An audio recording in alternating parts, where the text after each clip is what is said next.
to you by the Las Cruces Sun News. This is Straight Shooter.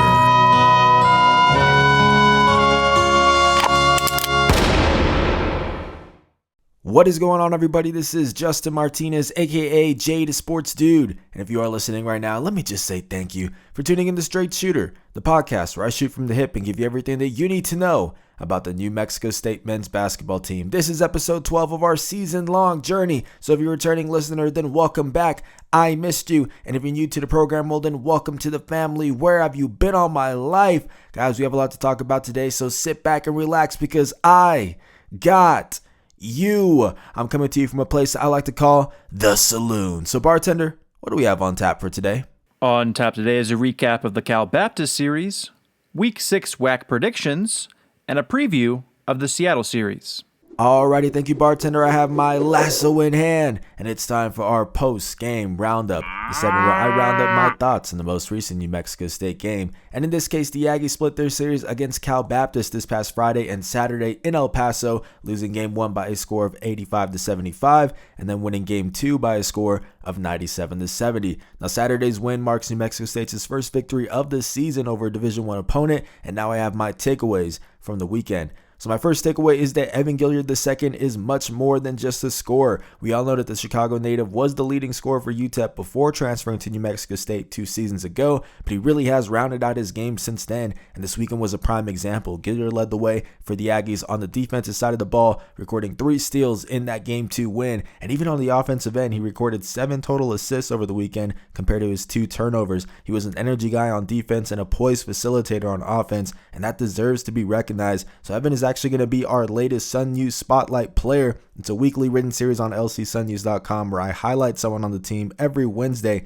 and break down his film to show how he impacts the game. If you're listening to this, then it's already on the site, so make sure to go check that out. And it is a subscriber-only article, meaning you have to be subscribed to the Sun News in order to check it out. It's part of our premium New Mexico State coverage, so if you want to subscribe, it's only $3 for the first 3 months. Talk about a steal, but that's enough plugging for today. Let's move on to my second takeaway, and it's that New Mexico State needs guys to step up at the 5 spot. That really was crystal clear in Game 1 when Cal Baptist just dominated down low, thanks in part to Gorjak Gak. The 6'11" center recorded 18 points on 8 for 10 shooting, and it just looked like New Mexico State didn't have an answer for him all night. Johnny McCants was severely undersized at 6'7", and that left William McNair, the 6'10" backup, is the only guy who really matched up well in terms of height, but even he at times has struggled with matching his opponent's physicality, and as a result, Cal Baptist recorded 44 points in the paint compared to New Mexico State's 34 on Friday, and that really was the difference maker. That game showed that if the Aggies are going to roll with a smaller lineup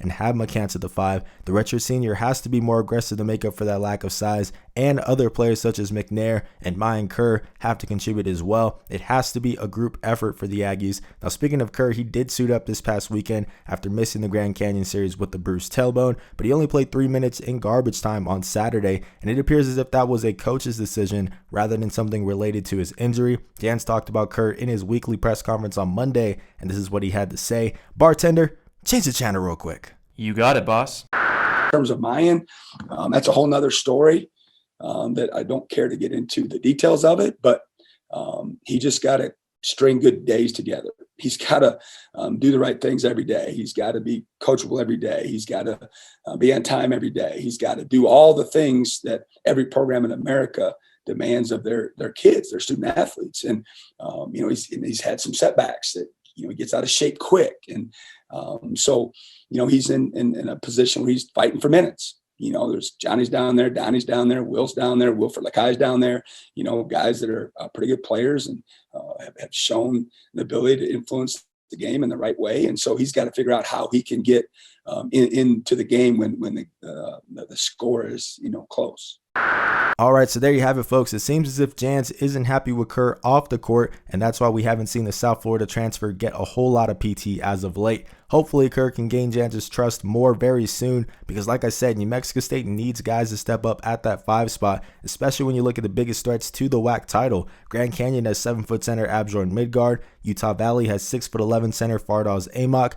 Cal Baptist has Gak, and even UTRGV has 6'11" center Jeff Ochiri, although he has been struggling to stay healthy. But either way, my point is that all of the top teams in the conference have imposing big men, and you better believe they're going to try to exploit that mismatch against New Mexico State if guys don't step up. Now that actually transitions perfectly to my takeaway of the day, and it's that it all comes down to effort for the Aggies. We talked about how New Mexico State just got bullied by Cal Baptist in game 1, but that changed in game 2. The Aggies actually won the points in the paint battle on Saturday in dominant fashion, 50-22, and they forced 18 turnovers compared to the 8 that they surrendered. New Mexico State was the aggressor from the opening tip, and that's really what separated them en route to the win. Jans even called his guys out after Friday's loss, saying that not everybody gave their best effort, and he even named McCants as one of those players, but to McCants' credit, he really stepped up on Saturday. He handled the matchup against Gak much better, and McNair also did a terrific job off the bench. The redshirt sophomore showed that fight that really everybody has been waiting to see out of him, recording a career-high 12 points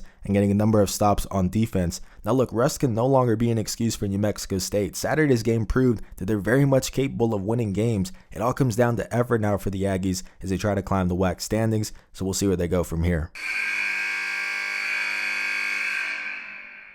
Alrighty folks, so that buzzer means it's time for segment number 2, which are my week 6 WAC predictions. Last week I went 4-0 on my picks. I had New Mexico State and Cal Baptist getting their series split, followed by Seattle and Dixie State also splitting their pair of games against each other, and both of those predictions turned out to be true. I did also have Grand Canyon splitting its series against UTRGV, but those games got called off due to COVID-19 protocols within the Lopes' camp, so that puts me at 17-4 on the season. I'll take it, and now it's time to take a look at this week's matchups, of which there are only 2, because the series between UTRGV and Cal Baptist has been called off due to the passing of Vaqueros head coach Lou Hill, who passed away in his sleep on Sunday at the age of 55. It really was a complete shock to everyone in the sports community, and my thoughts and prayers are certainly going out to not just his family, but to his UTRGV family as well. So the Vaqueros won't be lacing it up this week, and that means our only non-New Mexico State series to preview is Dixie State at Utah Valley. The Trailblazers are 6-9 on the season, 2-6 in WAC play,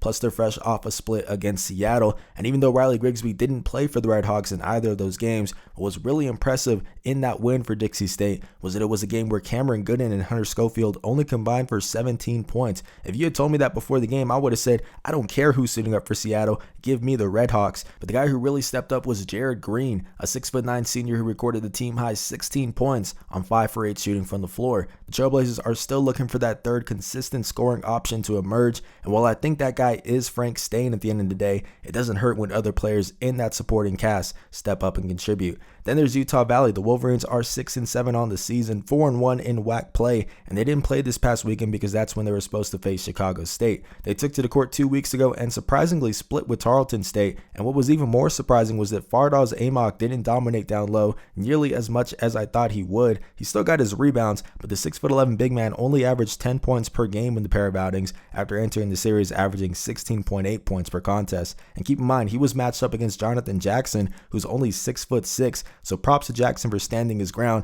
but Utah Valley definitely needs more offensive production from AMAC moving forward.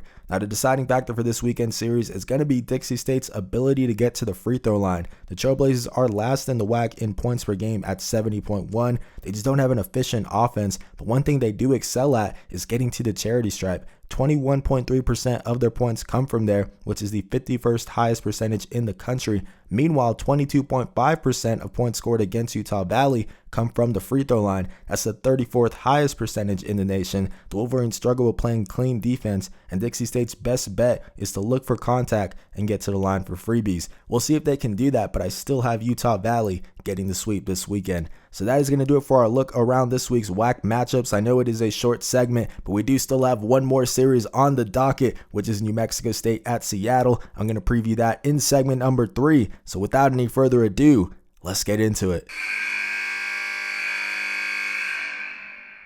Alrighty folks, so that buzzer means it's time for our third and final segment of the day, which is a preview of New Mexico State's 2-game road series against Seattle. It is our series of the week. So let's go ahead and get this started. The Aggies are 4-4 on the season, 1-3 in WAC play, and they split their series against Cal Baptist this past weekend in El Paso to earn their first Division I victory of the campaign. Now, Jabari Rice led the way in both contests. He averaged 18.5 points and 4.5 rebounds per game over the weekend, and that's despite playing at 70% strength, according to him, due to a left heel injury that he suffered in Game 1. Donnie Tillman played as well. The redshirt senior returned to the starting lineup after coming off the bench during the Grand Canyon series, and he averaged 13.5 points, 5 rebounds, and 1.5 steals per game against the Lancers. It's definitely good to see him back in that first unit because he is one of the most impactful players for New Mexico State. And then there's Seattle. The Redhawks are 8-7 on the season, 1-2 in WAC play, and they recently split their series against Dixie State. Now, the big question around the team is, where is Riley Grigsby? The Redhawks leader was in sweats in that series against the Trailblazers for an unknown reason, and nobody seems to know if he's going to play or not this weekend. Grigsby is a 6'6" junior who's averaging 18.7 points and 5 rebounds per game, so he's a key piece to the puzzle for Seattle without a doubt. And if he doesn't suit up, the top scoring option will undoubtedly be Darion Trammell. The 5'10" sophomore averaged 30 points per game against Dixie State last weekend, and he also got help from Aaron Nettles. He's a guy I said to look out for in the last episode, and he averaged 18 points on 50% shooting from the floor against the Trailblazers. So Seattle still has options, but there's no doubt that not having Grigsby will hurt their chances this weekend. So now it's time for my key to success, and it's for New Mexico State to bring that same defensive intensity that it did in Game 2 against Cal Baptist. The Aggies forced 18 turnovers in that one, which they converted into 23 points, but it's going to be hard to match that this weekend because Seattle takes really good care of the basketball. The Redhawks only turned the ball over on 16.2% of their possessions, which ranks 39th in the country. So we'll see if New Mexico State can crack them and get some easy points in transition. That's really what drove the Aggies in their win over the Lancers, and they'll be in great shape if they can even come close to that level of success against Seattle. So that's a preview of the matchup, but now it's time for my predictions. So can I get a drum roll, please? So for this one, I've got New Mexico State winning Game 1 by a score of 70-66, and then winning Game 2 by a score of 73-64. We're still not sure how available Grigsby will be this weekend, if at all, and I believe the Aggies have finally begun to turn things around. So give me the sweep in Seattle. But that is going to do it for episode 12 of Straight Shooter. Thank you so much for listening. If you enjoyed this episode, please leave a like, share it with the rest of Aggie Nation, and consider subscribing or following, depending on whatever platform you're listening to this on. If you guys want to stay up to date with all things Aggie Hoops, make sure to follow me on Twitter at JTheSportsDude and subscribe to the Las Cruces Sun News. This has been Justin Martinez, aka JTheSportsDude.